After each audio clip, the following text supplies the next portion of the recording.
Morning friends. তো কেমন আছো তোমরা সবাই? তো আশা করছি তোমরা সবাই যে যেখানে আছো ভালো আছো এবং সুস্থ আছো। তো আজকে হলো কোজাগরি লক্ষ্মী পুজো। তো লক্ষ্মী পুজোর আমি এখানে সকালবেলা এখন বাজে প্রায় 11:30 নাগাদ। আর বাইরে তো প্রচণ্ড বৃষ্টি হচ্ছে। আর আমি এই পুজোটা করছি হলো বুধবারে। তো ভেবেছিলাম মঙ্গলবারে করব, কিন্তু ব্রাহ্মণকে যখন বলতে গিয়েছিলাম তো ব্রাহ্মণ বলল যে মঙ্গলবারে বেশিরভাগ লোক করবে না, আর মঙ্গলবারে সেই তিথিটাও নেই, তো বুধবারেই করো। তাই আমি বললাম তাহলে ঠিক আছে। তো বুধবারে আমাকে বলেছে যে 1টার সময় আসবে ব্রাহ্মণ। তো সেই কারণে আমি সকাল সকাল ওই দিকের রান্নাবান্না কমপ্লিট কিছুটা করেছি, করে নিয়ে তারপর ঘর দোয়ার সব কিছু মুছে নিয়ে স্নান করে চলে এসেছি এখন পুজোর সব রেডি করতে। আর কালকে আগের দিন আমি যখন স্নান টান করে তারপর এসে আমি ঠাকুরের সমস্ত বাসন টাসন ভালো করে ধুয়ে ঠুয়ে রেখে দিয়েছিলাম। আর ওই যে দেখতে পাচ্ছ জলচৌকি, তো আজকে যেহেতু আমি প্রথম লক্ষ্মী ঠাকুর পাতবো, তো সেই কারণে আমার এখন 2টো জলচৌকি লাগবে। তো একটার মধ্যে তো আমি ঠাকুর অলরেডি বসিয়ে দিয়েছি, কারণ কালকেই যেহেতু পূর্ণিমা লেগে গিয়েছিল, তো কালকে আমি লক্ষ্মী ঠাকুর ওখানে বসিয়ে দিয়েছি। আর আমি আমার ঘরে যে শিবলিঙ্গ পাতা ছিল, তো শিবলিঙ্গটাকেও আমি লক্ষ্মী ঠাকুরের পাশেই বসিয়ে দিয়েছি। আর পাশে যে দেখতে পাচ্ছ আরেকটা জলচৌকি, তো ওই জলচৌকিটার মধ্যে আমাদের যেটা নিয়ম, তো কলার যে খোল হয় সেই খোল দিয়ে কলা বউ বানিয়ে বসাতে হয়। তো এইবার আমি করেছি যে প্রত্যেকবার আমাকে শাশুড়িমা বানিয়ে দেয়, তো এইবার শাশুড়ি মায়ের শরীরটা একটু ভালো না। তো আমি চিন্তা করলাম যে এখন শাশুড়িমা আছে আমাকে বানিয়ে দেবে, কিন্তু ভবিষ্যতে আমার অসুবিধা হতে পারে। আর বাজারে যদিও কিনতে পাওয়া যায়, কিন্তু মন মতো সেরকম পাওয়া যায় না। তো সেই কারণে কালকে যখন আমি হাজব্যান্ডের সাথে মার্কেটে গিয়েছিলাম, তো আমি দেখতে পাচ্ছি যে এখন যে মুছতে পারছি সেটা তোমাদেরকে আমি পরে অবশ্যই ভালো করে দেখতে পারবে তোমরা। তো এরকম 5টা পেতলের নিয়ে এসেছি আমি।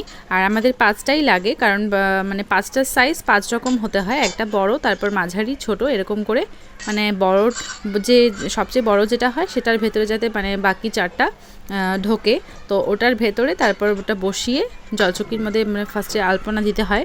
তো তোমাদেরকে অবশ্যই আস্তে আস্তে তোমরা দেখতে পারবে, তো আমি তোমাদেরকে এখন বলে দিচ্ছি। তো পাশে যে জলচৌকিটা দেখতে পাচ্ছ ওখানে কোনো কাপড় টাপড় আমি পাতবো না, কারণ ওখানে এমনি আমাদের হলো আলপনা চাল বাটা দিয়ে আলপনা দিয়ে তারপর ওই 5টা যে পেতলের নিয়ে এসেছি আমি কলার বউটা, সেটাকে বসিয়ে তারপর ওখানে ধান দুব্বো দিয়ে 5টা ধান 5টা দুব্বো দিয়ে বসিয়ে নিয়ে তারপর আমাকে ওখানে ওটা ভর্তি করে আমাকে ধান দিতে হবে। আর হলো দিতে হবে তিলের যে প্যাকেট হয়, দশকর্মা ভাণ্ডারে যে পঞ্চশস্য আর তিলের যে প্যাকেট দেয়, তো সেই প্যাকেটগুলো আমাকে ওটার ভিতরে ঢেলে দিতে হবে আর একদম ভর্তি করে দিতে হবে। তারপরে লাল শালু কাপড় দিয়ে ওটা ঢেকে ওটাই হলো ঠাকুর হবে আমাদের। অনেকের হয়তো মূর্তি দিয়ে পুজো করে, তো আমাদের শ্বশুর বাড়িতে নিয়ম মূর্তি দিয়ে পুজো করে না। বাপের বাড়িতে দেখেছি মূর্তি দিয়ে পুজো করে, কিন্তু আমার শ্বশুর বাড়িতে মূর্তি দিয়ে পুজো করে না, তো ওটাই ঠাকুর হয়। আর তারপর তার উপরে দিতে হবে পদ্ম ফুল আর ধানের শীষ। তো এখন আমি দেখতে পাচ্ছ এখানে সমস্ত পুজোর রেডি করতে বসে পড়েছি। আর কালকে যেহেতু কিছুটা গুছিয়ে রেখে দিয়েছিলাম যে কোনটা কী কোথায় দরকার পড়বে, তো সেই কারণে দেখতে পাচ্ছ লাল যে বড় ঝুড়িটা, তো সেই ঝুড়িটার মধ্যে আমি সব কিছু গুছিয়ে রেখে দিয়েছিলাম। সেই কারণে এখন আমার খুব একটা বেশি দেরি হবে না, শুধু গুছিয়ে ঠাকুরের সামনে ভালো করে রেডি করে দেওয়া আর ফলগুলো বানিয়ে দেওয়া। আর তাড়াতাড়ি করে করছি, কারণ ব্রাহ্মণ বলেছে 1টার সময় আসবে, তো এখন তো অলরেডি 11টা বেজে গিয়েছে। আর কি হয়, বৃষ্টি থাকলে কাজ একদম এগোতে চায় না। আর দেখো ওখানে যে আমি কালকে ডাব নিয়ে এসেছিলাম ঠাকুরের ঘটে দেওয়ার জন্য, তো ডাবটা দেখতে পাচ্ছি যে ডাবের যে বোটাটা হয় সেটা খুলে গিয়েছে। তো সে আর কিছু করার নেই, ওটা তো আর পুজোতে লাগবে না। আর এখন আমি কালকে তো লক্ষ্মী ঠাকুরটা এমনি বসিয়ে রেখেছিলাম, এখন আমি ভালো করে লক্ষ্মী ঠাকুরকে স্নান টান করিয়ে সিঁদুরের ফোঁটা আর হলো চন্দনের ফোঁটা দিয়ে এখন 5টা ধান আর 5টা দুব্বো আসনের ফার্স্টে দিয়ে তারপরে আমি ঠাকুরকে বসিয়ে দিলাম। যদিও ব্রাহ্মণ আবার এসে করতে পারে, কিন্তু আমি বসিয়ে দিচ্ছি। আর শিবলিঙ্গতেও আমি ভালো করে জল দিয়ে স্নানটা করিয়ে রেখে দেবো। আর এখন দেখতে পাচ্ছ আমি হলো জলচৌকির মধ্যে আলপনাটা দিয়ে নিচ্ছি, কারণ জলচৌকিটা রেডি করা হলে তারপরে আমি ফলগুলো বানিয়ে দিলে পরেই তারপরে আমার মোটামুটি ঠাকুরের গোছগাছ হয়ে যাবে। আর ওদিকে আমি প্রদীপ ধূপবাতি তারপর ছোবার যে ধূপধুনা দেয় সেটা আমি রেডি করে নিয়েছি। তো আমার পুজো বিয়ের আগে থেকে আমি পুজো করতাম, তো আমার পুজোর সমস্ত কিছু জানা রয়েছে। আর যেহেতু বিয়ে হয়েছে 8 বছর, তো 8 বছর ধরে শাশুড়িমা বলে দিচ্ছে, তো এগুলো আমার কিছুটা মনে রয়েছে। আর যেটা ভুলে যাচ্ছি সেটা তো অবশ্যই শাশুড়িমাকে জিজ্ঞেস করে নিচ্ছি আর বলেছি যে তুমি এসে দেখে নাও। কালকে বিকেলেই হাজব্যান্ডের সাথে মানে মার্কেটে গিয়েছিলাম, তো ওখানে গিয়ে আমি সমস্ত কিছু মানে যা যা লাগে পুজো সব কিছু নিয়ে চলে এসেছি। আর আমি খড়িমাটি নিয়ে এসেছিলাম, কিন্তু শাশুড়ি মা বললো যে না, আমাদের যেহেতু নিয়ম চাল বাটা দিয়ে দিতে হয়, আতপ চাল বাটা, তো সেই চাল বাটা দিয়ে তোমাকে আলপনাটা দিতে হবে। তো খড়িমাটি রেখে দিয়েছি, আর চাল বাটাটা শাশুড়ি মা করে দিয়েছে, কারণ আমি এদিকে পুজো জোগাড় করতে করতে চাল বাটাটা করার আর সময় পাইনি। তো শাশুড়ি মা করে দিয়েছে। তো এখন মেন হলো আমাকে এই জলচকির মধ্যে আলপনাটা দিয়ে আগে ঠাকুরের মানে বসিয়ে নিয়ে তারপর আমাকে আবার বাইরে আলপনা দিতে যেতে হবে, কিন্তু আগে আমি ঠাকুরের সমস্ত কিছু রেডি করে নেব। আর যেটা বলছিলাম, আর পুজোর যে বাসনগুলো দেখতে পাচ্ছ, সেই পুজোর বাসনগুলোর কাহিনী আছে, তো আমি তোমাদের সাথে কিছুটা শেয়ার করতে চাই। কারণ আমার কাছে যে সমস্ত পুজোর বাসন দেখছো, এগুলো সব কিছু মানে আমারই করা। কারণ এখন পর্যন্ত আমি শাশুড়ি মার কাছ থেকে বাসন পাইও নি, আর আমি কোনোদিনও চাইও নি। ওনার যদি মনে হয় দেবে, না হলে মানে ওনারটা ওনার কাছেই থাকবে, উনিও যেহেতু পুজো করে। তো আমি বিয়ের পরে মানে বিয়েতে যখন মানে শ্বশুর বাড়িতে আসার পর ফার্স্ট যে হয় না, আশীর্বাদ করার পর যে হাতে সবাই টাকা দেয়, যে যেরকম দেয় 50-100 এরকম করে যেই মানে দিয়েছে আর কি। তো আমার কাছে প্রায় 2-2.5 হাজার টাকার মতো হয়েছিল ওই টাকাগুলো। তো ওই টাকাগুলো দিয়ে তারপরে আমি বিয়ের পরে কি করব, তো আমি ডিসাইড করেছিলাম যে না, আমি ওই টাকাগুলো দিয়ে ঠাকুরের বাসন করব। তো ফার্স্ট আমি মানে বিয়ের পরে সিদ্ধান্ত নিয়েছিলাম যে ঠাকুরের বাসনটা আমি করে রেখে দেব। তো তখন আমি সেই টাকা দিয়ে মোটামুটি আমি ঠাকুরের যে দেখতে পাচ্ছ যে ওই গাছা যেটাকে বলে, মানে প্রদীপ রাখার যে স্ট্যান্ডটা, তো সেই স্ট্যান্ডটা কিনেছিলাম, প্রদীপ কিনেছিলাম, আর দুটো ঠাকুরকে খাবার দেওয়ার মতো দুটো থালা, দুটো গ্লাস, এইসব, আর বাকি কিছু টুকটাক কিনেছিলাম। তো সেগুলো কিনে আমি এতদিন আমি রেখে দিয়েছিলাম আমার যে বক্স খাট রয়েছে সেই বক্স খাটের মধ্যে। আর বেশিরভাগটা জিনিস আমাকে ঠাকুরের বাসন দিয়েছে আমার মা, কারণ আমার মার একটাই কথা যে পুজো করতে নিলে তো মানে অন্যের বাসনের চাইতে নিজের বাসনটাই বেশি প্রয়োজন হয়, কারণ সবসময় সবার কাছে সব কিছু চাওয়া যায় না। আর আমাদের বাড়িতে যেহেতু মোটামুটি মানে সব পুজোই করা হয়, তো পরস্ত করে বাসন থাকলে পরে অসুবিধে হবে না, মানে একটা পার্ট থাকবে শাশুড়ির, একটা পার্ট থাকবে আমার, তো দুদিকে দুটো বাসন হলে পরে সুবিধা হয়, আর অন্য কারো কাছ থেকে চাওয়ার প্রয়োজন পড়ে না। আর ওই যে দেখতে পেলে ওখানে আমি 5টা যে পেতলের নিয়ে এসেছি, ওগুলোর মধ্যে সিঁদুর দিয়ে 5টা করে সিঁদুরের ফোঁটা দিয়ে তারপরে আমি দেখতে পাচ্ছি এখন যে সবার ফার্স্টে বড়টা বসালাম, তার ভেতরে তারপর মাঝারিটা, তো এরকম করে করে মানে 5টা রয়েছে, তো এগুলো সব কিছু বসিয়ে নিই, তারপরে আমি ধান ঢেলে দেবো। তো যাই হোক, তো ঠাকুরের বাসন আমি মোটামুটি তখনই করে রেখেছিলাম, আর বাদবাকিটুকু আমাকে আমার মা দিয়েছে। তো এরকম করে করে তবুও মানে 2-3টা জিনিস যেহেতু ছিল না, তো কালকে গিয়ে আমি যেগুলো মানে আজকে লক্ষ্মী পুজো করার জন্য লাগবে, তো কালকে গিয়ে আমি নিয়ে এসেছি। আর এখন দেখতে পাচ্ছ, এখন পাশে নিচে দিয়ে দিলাম মানে আলতা সিঁদুরের কৌটো, তারপর ওই লাল শালু কাপড় দিয়ে ঢেকে দিলাম। তো ঠাকুরের আসনটা আমার এইদিকে মানে পুরো একদম রেডি হয়ে গেল। আর বাদবাকি যে মানে ঘি মধু তারপর ওইসব যে থাকবে মানে অগ্র টগ্র যা বলে, তো ওগুলো আমি একটা মানে বাটির মধ্যে করে এক জায়গায় রেখে দেবো, যাতে ব্রাহ্মণের মানে পুজোর সময় অসুবিধা না হয়, খুঁজতে না হয়। আর এখানে দেখতে পাচ্ছ চাল কলা টলকলা সব কিছু রেডি করে, আর ওদিকে আমি ফলও বানিয়ে চলে এসেছি। আর এখন আমি মানে বাইরের থেকে আলপনাটা শুরু করতে হয়, তো আমাদের নিয়ম এটাই, বাইরে থেকে আলপনাটা স্টার্ট করে তারপর মানে বাইরের থেকে বাইরে দিয়ে তারপর ঘরে নিয়ে যেতে হয়। আর এখানে দেখতে পাচ্ছ ফার্স্ট যে দরজার মধ্যে যে ফার্স্ট যে আলপনাটা দিলাম, তো এখানে আমাদেরকে সবার প্রথমে মানে পূর্ণিমা থাকতে থাকতে আমাকে মানে ঠাকুরকে হলো বরণ করতে হবে, বরণ করে নিয়ে তারপর ঘরে যেতে হবে। তো সেই কারণে আমাদের নিয়ম যে বাইরে থেকে আলপনাটা স্টার্ট করে তারপর ঘরে আস্তে আস্তে ঘরে নিয়ে যেতে হয়। আর এখন কিন্তু প্রায় বেজে গিয়েছে 12:30, মানে 12:30 কখনই পার হয়ে গেছে, ভুল বলছি আমি, কারণ এর মাঝখানে আমি মেয়েকে স্নান করিয়ে ঘরে নিয়ে এসেছি। মেয়ে এখন ঘরে মানে টিভি দেখছে, আর এদিকে আমি এখন আলপনাটা দিতে বসেছি।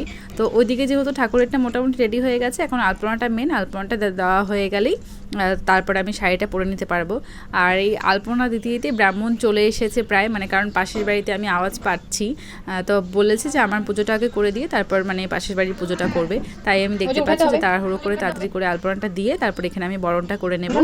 আর এখন পর্যন্ত নাইটি পরেই মানে পুজোর সমস্ত কিছু রেডি করছি, কারণ আমি শাড়ি পরে খুব একটা বেশি মানে পারি না তাড়াহুড়ো করে কাজ করতে, তো নাইটি পরে পুজোর সমস্ত কিছু রেডি করে নিলাম। এখন তারপর ব্রাহ্মণ আসার আগে আগে আমি শাড়িটা গিয়ে পরে নেব। এখন হলো ফার্স্টে আলপনাটা দিয়ে নিচ্ছি, তো দেখতে থাকো তোমরা।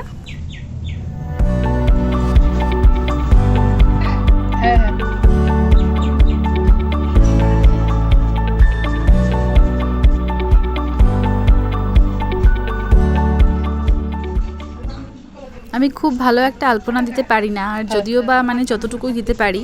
তো আমার আলপনা দেওয়ার একটা ব্রাশ মানে আগেরবার হাজব্যান্ডকে দিয়ে এনেছিলাম, কিন্তু ব্রাশটা এখন আর খুঁজে পাচ্ছি না। তো এখানে দেখতে পাচ্ছ যে আমি মানে কান পরিষ্কার করার যে তুলোগুলো হয়, তো সেগুলো দিয়েই আমি এখন মানে আলপনাটা দেওয়ার চেষ্টা করছি। আর ওগুলো দিয়ে দিচ্ছি বলে মানে খুব একটা বেশি ভালো হচ্ছে না। তো কিছু করার নেই, এরকম করেই মানে কোনো রকম করে দিয়ে আমাকে এখন তাড়াতাড়ি করে পুজোটা মানে ব্রাহ্মণ চলে এসেছে অলরেডি, এখন তাড়াতাড়ি করে করে নিতে হবে।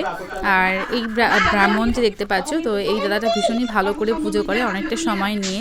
আমার এখানে তো অনেকটা সময় নিয়ে পুজো করে, কারণ আমি এই দাদাকে দিয়েই মানে আমাদের বাড়িতে যে মানে লক্ষ্মী পুজো সরস্বতী পুজো হয় সেই সব পুজো সমস্ত এই দাদাই করে।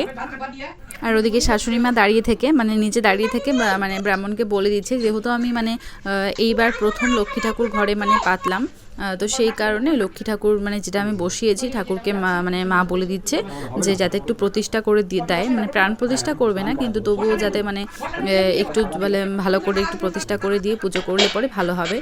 তো সেটাই আর কি বলছে। আর ব্রাহ্মণ মানে এখন থালার মধ্যে দেখতে পাচ্ছ, থালাটাতে দিয়েছি, থালার মধ্যে ঠাকুরকে বসিয়ে ভালো করে স্নান টান করিয়ে তারপর চক্ষুদান করে মানে বেশ একদম আমার মনের মতো করে এবারে মানে এই বছরের পুজোটা হয়েছে। আর মানে বলে তোমাদেরকে বোঝাতে পারবো কতটা তা জানি না, মানে বিয়ের পর থেকেই আমার খুব ইচ্ছে ছিল যে ঘরে লক্ষ্মী ঠাকুর পাতবো, কিন্তু এতদিন তো আমার ঘরে কোনো জায়গা ছিল না। তোমরা যদিও মানে শুরু থেকে আমার সাথে মানে যদি থাকো পাশে, তাহলে অবশ্যই তোমরা জানো যে আমি এতদিন একটা ঘরের মধ্যেই মানে থেকেছি। এখন যেহেতু এই ঘরটা দিয়েছে, তো যখনই জায়গাটা মানে ফাঁকা হয়েছে, তখনই আমি মানে ডিসাইড করে নিয়েছিলাম যে না, আমি এই বছর মানে লক্ষ্মী পুজোর দিন আমি লক্ষ্মী ঠাকুর মানে যে করেই হোক পাতবো।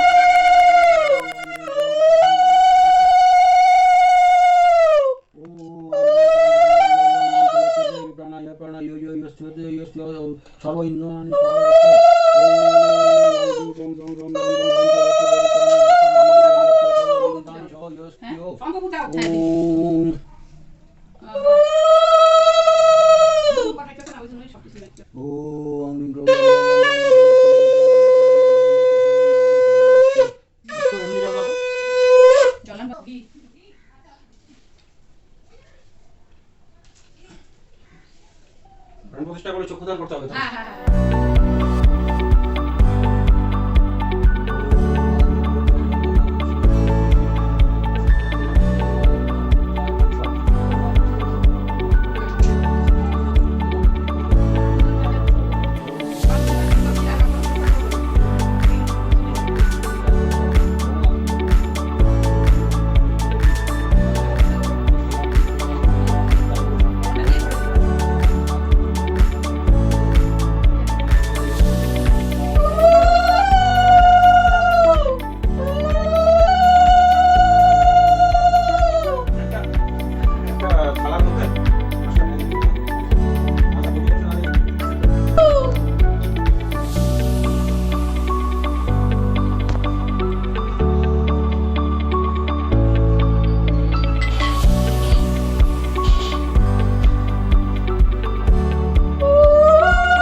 পুজোর মাঝখানে মানে প্রায় 5-10 মিনিটের মতো কারেন্ট ছিল না, আর দেখতেই পাচ্ছ ঘর একদম পুরো ধোয়া হয়ে গিয়েছে, কারণ যেহেতু মানে ধূপধুনো দিয়েছি। আর এখানে দেখতে পাচ্ছ মাটির 5টা প্রদীপ দিয়ে মানে মাকে ভালো করে বরণ করে নিচ্ছে। তো খুবই ভালো করে পুজোটা হয়েছে, তোমরা দেখলে মানে অবশ্যই বুঝতে পারবে।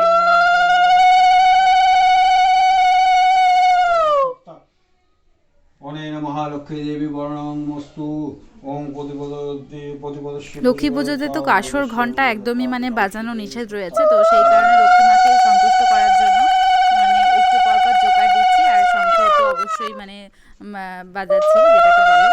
তো এখন পুজোটা মোটামুটি হয়ে যাওয়ার পর এখন ঠাকুরের সমস্ত ফল প্রসাদগুলো আমি ঢেকে রেখে দেবো। আর এখন পর্যন্ত আমার আলপনা দেওয়া কমপ্লিট হয়নি, তো আলপনা দেওয়াটা কমপ্লিট করে নেব। আর তারপর তো মানে আরও ঘরের সমস্ত কাজকর্মগুলো মানে করে নিয়ে তারপর বাকি মানে সন্ধ্যের দিকে আমি ঠাকুরকে মানে ভালো করে আবার একটু ধূপধুনো দেখিয়ে নিয়ে পাঁচালি করে তারপরে আমি সব মানে সব ফলগুলো পাশে যে বাচ্চা রয়েছে বাচ্চাদের সবাইকে ডেকে আমি প্রসাদ টসাদ দেবো। তো তোমরা দেখলে অবশ্যই বুঝতে পারবে, দেখতে থাকো, সঙ্গে থাকো। অনেক বছরের মনের আশা আজকে পূর্ণ হয়েছে, মানে যেহেতু মানে অনেক দিনের শখ ছিল যে লক্ষ্মী ঠাকুর পাতবো, তো আজকে সেই শখটা পূরণ হয়েছে। তো আমি ভীষণই খুশি। আর দেখতেই পাচ্ছ এখন ব্রাহ্মণ পুজো করে চলে গিয়েছে। এখন আমি সমস্ত প্রসাদ টসাদগুলো সব কিছু ঢেকে রেখে দিয়ে তারপর সন্ধে পর্যন্ত অপেক্ষা করব। পুজো কমপ্লিট হয়ে যাওয়ার পর এখন আমি দেখতে পাচ্ছ এখন তো প্রায় সন্ধে হয়েই গিয়েছে। তো এখন আমি আলপনাটা পুরো কমপ্লিট করেছি। আর আমি তো আগেই বলেছি আমি খুব ভালো একটা আলপনা দিতে পারি না, কিন্তু যতটুকু পারি ততটুকুই মানে দিয়েছি। আর এখান থেকে বাইরে থেকে নিয়ে একদম মানে শুধু এই ঘরটাই, ঠাকুর ঘরটাই দিয়েছি। আর মাঝে দেখতে পাচ্ছ যে দুটোর মতো মানে এখানে দরজায় একটা ফুলের মতো বানিয়েছি, আর মাঝখানে দেখতে পাচ্ছ একটা ফুল আঁকিয়ে তারপর আমি আলপনাটাকে কমপ্লিট করেছি। তো এখন তোর প্রসাদ টসাদ সমস্ত কিছু ঢেকে রেখেছি। এখন মানে সন্ধেটা দিয়ে নিয়ে তারপরে আমি বসবো পাঁচালি পড়তে। তো পাঁচালি পড়ে টড়ে নিয়ে তারপরে আমি প্রসাদ সব কিছু মানে ঠাকুরের ওখান থেকে নিয়ে বাচ্চাদেরকে প্রসাদ দিয়ে দেবো।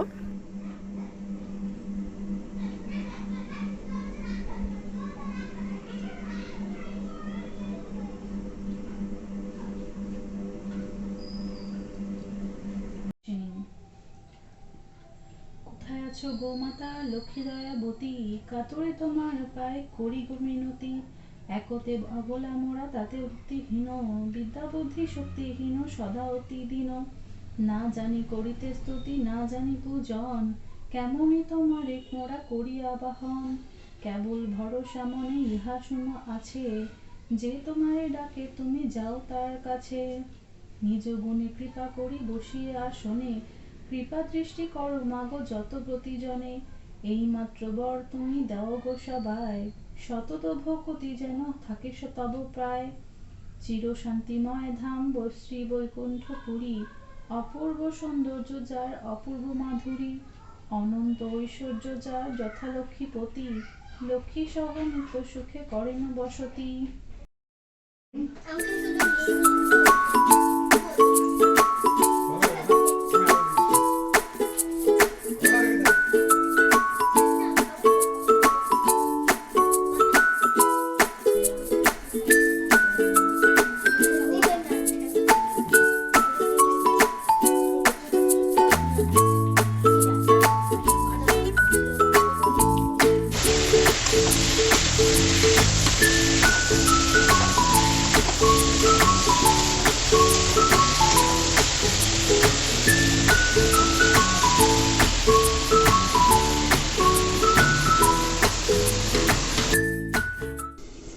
সকাল থেকে আর সামনাসামনিভাবে মানে তোমাদের সাথে আর কথা বলতে পারিনি। আর চোখ মুখের অবস্থা দেখে বুঝতেই পারছো ভীষণই টায়ার্ড রয়েছি।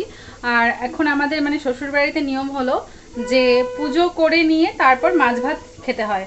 তো অন্যবার কি হয় যে সকালবেলায় হাজব্যান্ড মাছটা এনে দেয়, আর আমি দেখতে পাচ্ছ শাড়ি পরেছিলাম যে ব্লাউজটা এখন পর্যন্ত চেঞ্জ করিনি।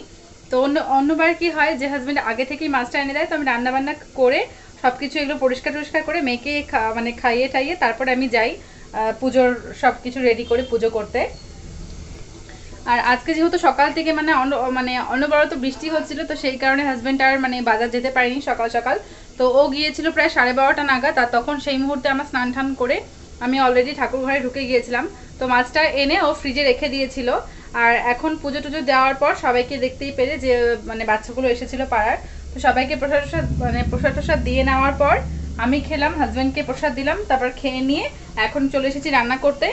আর এনেছে ফলি মাছ না সরি ভুল বললাম, চিতল মাছ এনেছে। আর এনেছে ফুলকপি। তো চিতল মাছ দিয়ে তো ফুলকপিটা রান্না করতে হয়, তো সেই কারণে আমি দেখতে পাচ্ছ এখানে ফুলকপি তো সেদ্ধ করে তখন দেখতেই পেলে তোমরা। তো এখন অলরেডি মানে মশলার সাথে ফুলকপিটা কষতে দিয়েছি। তো এখন ঝোলটা হলে পরে তারপর ভাতটা খেয়ে নেব। তো দেখতে থাকো তোমরা। সকালে করেছিলাম একটা মানে সব রকমের সবজি দিয়ে একটা চচ্চড়ির মতো, দেখতে পাচ্ছ ঝাল করেছিলাম। আর করেছিলাম কলমির শাক।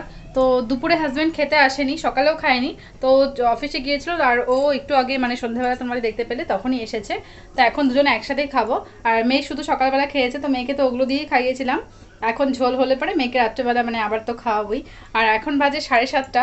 তো এখন খাওয়ার পর মানে এখন যদিও হয়নি, তো খেতে 8টা বেজে যাবে।